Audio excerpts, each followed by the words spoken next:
आज हम लोग क्लास 8 का चैप्टर नंबर 11 का प्रश्नावली 11.2 पढ़ेंगे। इसके पिछले वाले वीडियो में हम लोग 1 से 5 तक क्वेश्चन हल कर चुके हैं 11.2 का। तो यहाँ पर क्वेश्चन नंबर 6 से हल करेंगे। 6 लिखा है कि आकृति में KLMN एक समांतर चतुर्भुज है, XYZ का मान ज्ञात कीजिए। यहाँ देखिए KLMN एक समांतर चतुर्भुज है, इसमें x का मान यहाँ, y का मान यहाँ और z का मान यहाँ दिया हुआ है। इसका मान निकालना है XYZ।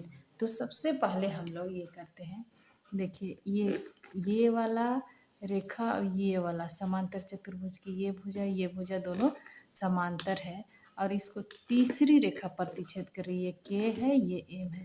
तो ये वाला भुजा और ये वाला भुजा बराबर होगा। यहाँ ये 40 है तो ये भी हमारा 40 होगा। तो ये तो बहुत ईजिली निकल जाएगा। तो हम लोग y का मान निकाल लेंगे कि उससे पहले x का निकालना है। तो हम लोग यहाँ समझ लेते हैं, ये 70 डिग्री है और ये वाला कोण का मान जोड़ देंगे, ये पूरा कितना हो जाएगा 180 डिग्री, क्योंकि ये रैखिक युग्म बना रहा है। तो लिखते हैं, चलिए यहीं से बनाना शुरू करते हैं। कोण KLM प्लस कोण MLO बराबर 180 डिग्री। ये रैखिक युग्म बना रहा है, रैखिक युग्म। यहाँ KLM का मान हमारे पास नहीं है, निकालना है KLM। यहाँ पर इसका MLO का मान 70 डिग्री दिया है, तो यहाँ 70 डिग्री लिख लीजिए बराबर 180 डिग्री। ये बराबर के उधर जाएगा तो हमारा कोण KLM का मान आ जाएगा 180 डिग्री माइनस 70 डिग्री बराबर 110 डिग्री। कोण KLM का मान आ गया। चूँकि हम लोग जान रहे हैं कि कोण X और ये वाला कोण जो है वो समांतर चतुर्भुज के सम्मुख कोण है, तो सम्मुख कोण बराबर होता है। इसीलिए यहाँ लिखिए कोण X बराबर कोण KLM बराबर 110 डिग्री। क्यों होगा? क्योंकि समांतर चतुर्भुज के सम्मुख कोण है, समांतर चतुर्भुज के सम्मुख कोण, सम्मुख कोण है, इसलिए सम्मुख कोण बराबर होता है। तो ये आपका x का मान निकल गया। दूसरा में अभी हम आपको बताएं कि KN और LM दोनों रेखा समांतर है और इसको तीसरी रेखा प्रतिच्छेद कर रही है। इधर y लिखा है और इधर में 40 डिग्री लिखा है। तो ये 40 डिग्री है तो ये भी 40 डिग्री होगा। इसलिए लिखिए, इसलिए कोण y बराबर 40 डिग्री यहाँ होगा एकांतर कोण से, अंतः एकांतर कोण, अंतः एकांतर कोण, एकांतर कोण, अंतः एकांतर कोण। तो आपका y का भी मान निकल गया, यहाँ x का मान निकल गया है। अब बचा है z। तो z के लिए इसका मान हम लोगों ने निकाला कितना, y का मान आया हमारा 40 डिग्री। इसका भी मान हम लोग निकाले हैं, इसका मान आया है 110 डिग्री। अब देखिए KLM, ये एक त्रिभुज है KLM, इस त्रिभुज में आ जाएंगे KLM में। तो त्रिभुज KLM में हम लोग जानते हैं त्रिभुज के तीनों कोणों का योग 180 डिग्री होता है, इसलिए तीनों कोण का मान जोड़ देंगे। तो कोण Z plus 110 degree plus y के जगह में सीधा सीधा हम लोग 40 लिख सकते हैं, लेकिन लिख दे रहे हैं कोण y बराबर 180 डिग्री। यहाँ पर z का मान हम लोग को निकालना है, कोण z plus 110 degree plus y का मान हम लोगों ने यहाँ निकाला है 40 डिग्री, ये 40 डिग्री हो गया बराबर 180 डिग्री। और ये दोनों को जोड़िए इधर, यहाँ हो जाएगा कोण जेड बराबर 180 डिग्री माइनस ये दोनों को जोड़ेंगे तो 110 प्लस 40 150 डिग्री, इधर आएगा तो 150 डिग्री। ये दोनों जुट करके आया 150, इधर जोड़ में था, इधर आकर के घटाव में हो जाएगा। तो आपका इसलिए जेड का मान, कोण जेड का मान हो गया 0 और 8 में से 5 गया तो 3, 30 डिग्री। इस तरह से आपका x का मान यहाँ निकला 110 डिग्री, y का मान 40 डिग्री और z का मान 30 डिग्री। नेक्स्ट प्रश्न 7 नंबर दिया है, निम्नलिखित आकृति समांतर चतुर्भुज है। यहाँ दिया हुआ है PQRS समांतर चतुर्भुज है, क्या आप x और y का मान ज्ञात कर सकते हैं। देखिए समांतर चतुर्भुज की सम्मुख भुजाएं बराबर होती है, तो इसके सामने वाला ये भुजा बराबर होगा, तो आराम से कर सकते हैं। हम लोग लिखेंगे 2x बराबर 16, ये है समांतर चतुर्भुज की सम्मुख भुजा।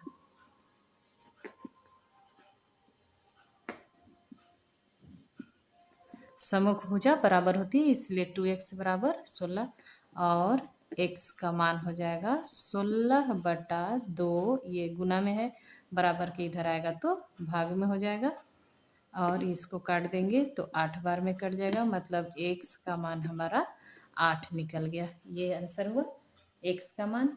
y का मान पूछ रहा है, तो y के लिए देखिए ये भुजा और ये भुजा भी सम्मुख भुजा है, तो ठीक उसी प्रकार से लिखिए कि 2y + 1 बराबर 19, यहाँ हो जाएगा। ये भी सम्मुख भुजा है, सम्मुख भुजा समांतर चतुर्भुज की सम्मुख भुजा बराबर होती है, तो ये सम्मुख भुजा है, इसलिए यहाँ पर प्लस में है, उधर जाएगा तो माइनस में हो जाएगा। 2y बराबर 19 माइनस 1, फिर 2y बराबर 18, घट जाएगा 1, y बराबर 18/2, ये गुना में है, बराबर के इधर आएगा भाग में, ये 9 बार में कट गया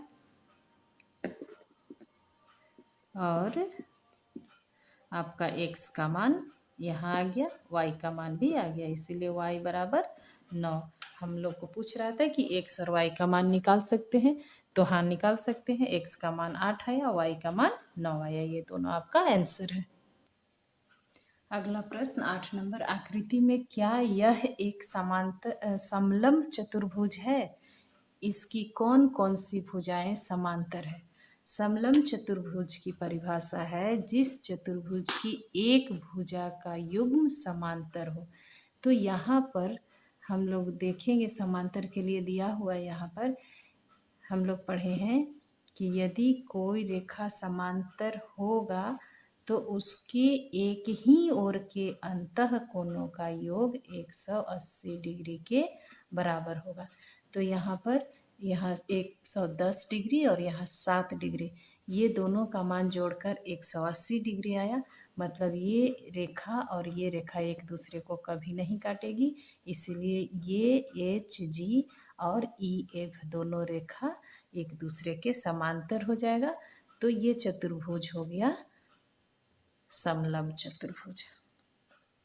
चूंकि दिया हुआ है कोण HGF प्लस कोण EFG बराबर, हम लोगों का मान दिया हुआ है यहाँ पर HGF का मान 110 डिग्री और प्लस EFG का मान दिया है, EFG का मान दिया है 70 डिग्री। ये दोनों कोणों का मान हम लोग जोड़ते हैं तो 180 डिग्री आया, यानी ये कोण और ये कोण कैसा कोण है, संगत कोण है, सॉरी एक ही ओर के अंतः कोणों का योग है। एक ही ओर के अंतः कोणों का योग यदि 180 डिग्री के बराबर होता है तो ये दोनों रेखा, इसीलिए हमारा एच जी और ई एफ जो होगा वो समांतर हो जाएगा, क्योंकि एक ही ओर के ऐसे दो रेखा है और इसको तीसरी रेखा प्रतिच्छेद कर रही है, तो ये कोण और ये कोण एक ही ओर के अंतः कोण है। तो एक ही ओर के अंतः कोणों का योग 180 डिग्री के बराबर आया है। इसका मतलब ये वाला रेखा और ये वाला रेखा दोनों समांतर है। तो हम कह सकते हैं कि एच जी जो है वो ई एफ के समांतर है। और इस तरह से जब समांतर हो गया तो चतुर्भुज ई एफ जी एच एक समलंब चतुर्भुज है। एक समलंब चतुर्भुज है। समलंब चतुर्भुज है। चतुर्भुज ई एफ जी एच एक समलंब चतुर्भुज हो गया, क्योंकि इसके एक ही ओर के अंतः कोणों का योग, या कह लीजिए कि आसन्न कोणों का योग 180 डिग्री हो गया। आसन्न कोण मतलब बगल वाला कोण। बगल वाला कोण का मान यदि 180 डिग्री जोड़ के हो जाता है, मतलब ये रेखा और ये रेखा दोनों समांतर होगा। तो इस तरह से एक चतुर्भुज की एक भुजा का युग्म समांतर होने पर चतुर्भुज समलंब हो जाता है। तो हमारा ये चतुर्भुज भी समलंब चतुर्भुज है। अगला प्रश्न 9 नंबर, कह रहा है आकृति में ए बी सी डी के समांतर है, तो कोण सी का मान क्या होगा। यहाँ पर दिया हुआ है कि ए बी जो है वो सी डी के समांतर है। जब समांतर है इसका मतलब एक ही ओर के अंतः, देखिए ये दोनों रेखा समांतर है। अब इसको तीसरी रेखा प्रतिच्छेद कर रही है, तो ये वाला कोण और ये वाला कोण का मान 180 डिग्री होगा। हम लोग पढ़े हैं कि एक ही ओर के अंतः कोणों का योग 180 डिग्री होगा, तभी ये और ये दोनों रेखा समांतर होगा। जब समांतर दिया हुआ है तो इसीलिए कोण एक, यहाँ पर लिखिए कोण ए बी सी प्लस कोण बी सी डी बराबर 180 डिग्री। ये क्यों होगा, क्योंकि एक ही ओर के अंतः कोणों का योग 180 डिग्री होता है। यहाँ लिखना है समांतर रेखा को तीसरी रेखा जब प्रतिच्छेद करती है तो एक ही ओर के अंतः कोणों का योग 180 डिग्री होता है। तो लिख रहे हैं केवल एक ही ओर के अंतः कोणों का योग 180 डिग्री के बराबर होता है।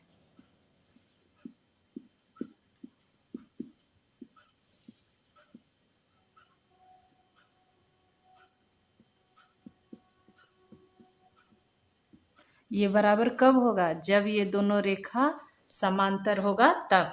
तो यहाँ समांतर पहले से दिया हुआ है, इसीलिए एक ही ओर के अंतः कोणों का योग 180 डिग्री के बराबर होगा। और देखिए यहाँ ए बी सी जो कोण है उसका मान दिया हुआ है 105 डिग्री प्लस कोण बी सी डी बराबर 180 डिग्री, और कोण बी सी डी का मान निकालना है। इसको बराबर के उधर भेजेंगे तो 180 डिग्री माइनस 105 डिग्री। अब इसको हल करेंगे तो इसीलिए हमारा कोण बी सी डी बराबर निकल जाएगा 75 डिग्री। ये आपका आंसर हुआ कोण सी का मान। सी का पूछ रहा है तो सी का मान 75 डिग्री। इस एक्सरसाइज का अंतिम प्रश्न क्वेश्चन नंबर 10 है। करा दी गई आकृति में ए बी सी डी और ई एफ जी एच दोनों समांतर चतुर्भुज है, तो एक्स का मान ज्ञात कीजिए। यहाँ देखिए ए बी सी डी, पहले यहाँ फिगर में समझिए। यहाँ दिया है ए बी सी और डी ऐसे दिया है। इसका मान है 130 डिग्री, ठीक है। तो जब इसका मान 130 डिग्री है और दूसरा इधर से बनाया है ऐसे, तो और यहाँ से बनाया है ऐसे, ये दूसरा वाला समांतर चतुर्भुज है। यहाँ देखिए ये वाला जो है ए बी सी डी, पहले इस चतुर्भुज में, अभी इसको मिटाइए और समझिए पहले इसको। देखिए ये जब समांतर चतुर्भुज है तो ये वाला कोण और ये वाला कोण का मान जोड़ करके 180 डिग्री होना चाहिए, क्योंकि हम लोग पढ़े कि समांतर चतुर्भुज के आसन्न कोणों का मान 180 डिग्री होता है, इसलिए ये कोण और ये कोण का मान जोड़ करके 180 डिग्री होगा। पहले हम लोग इसका मान निकालते हैं, फिर इधर वाला का निकालेंगे। इसीलिए कोण, इस कोण का मान निकाल रहे हैं, सी का मान, यहाँ इसका मान निकाल रहे हैं। कोण बी सी डी प्लस यहाँ से बी सी डी ऐसे लिखेंगे, बी सी डी प्लस कोण ए डी सी बराबर 180 डिग्री। ये क्या है? आसन कोण है, समांतर चतुर्भुज के आसन कोण है, तो ये दोनों कोण का मान जोड़ करके 180 डिग्री होगा।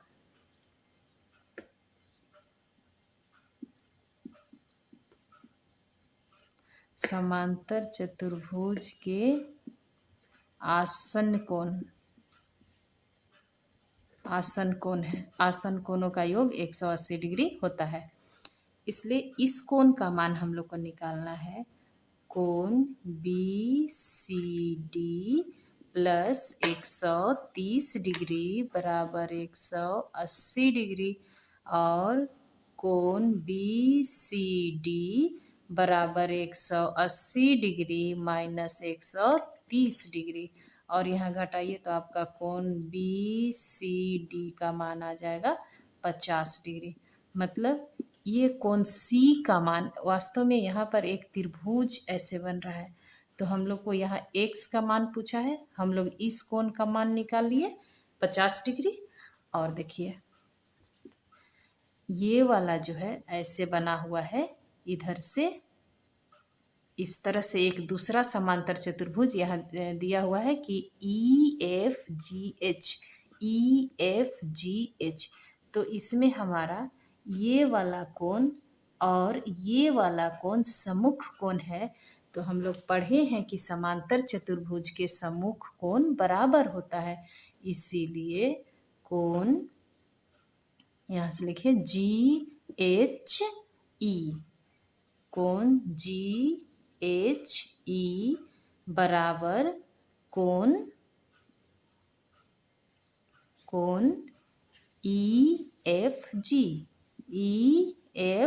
जी बराबर 70 डिग्री। यहाँ आप लिख दीजिए समांतर चतुर्भुज के सम्मुख कोण है, तो केवल सम्मुख कोण लिख देते हैं। सम्मुख कोण है, समांतर चतुर्भुज के सम्मुख कोण है, इसीलिए ये 70 डिग्री इसका मान हो गया।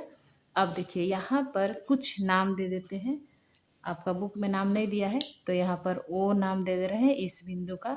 तो हमारा एक त्रिभुज बना यहाँ पर ऐसे, इसका नाम एच, इसका नाम सी, इसका नाम ओ, ये इसका नाम एक्स दिया हुआ है जिसका मान हमको निकालना है। हम लोगों ने सी का मान निकाला है, यहाँ पर देखिए सी का मान निकाले हैं 50 डिग्री और इसका मान निकाले 70 डिग्री। तो हम लोग त्रिभुज में आ जाएंगे।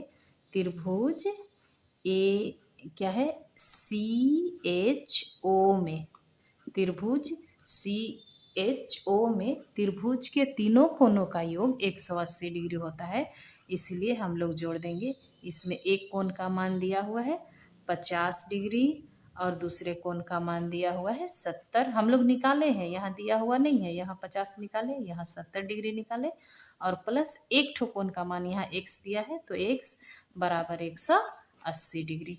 अब इन दोनों को जोड़िए,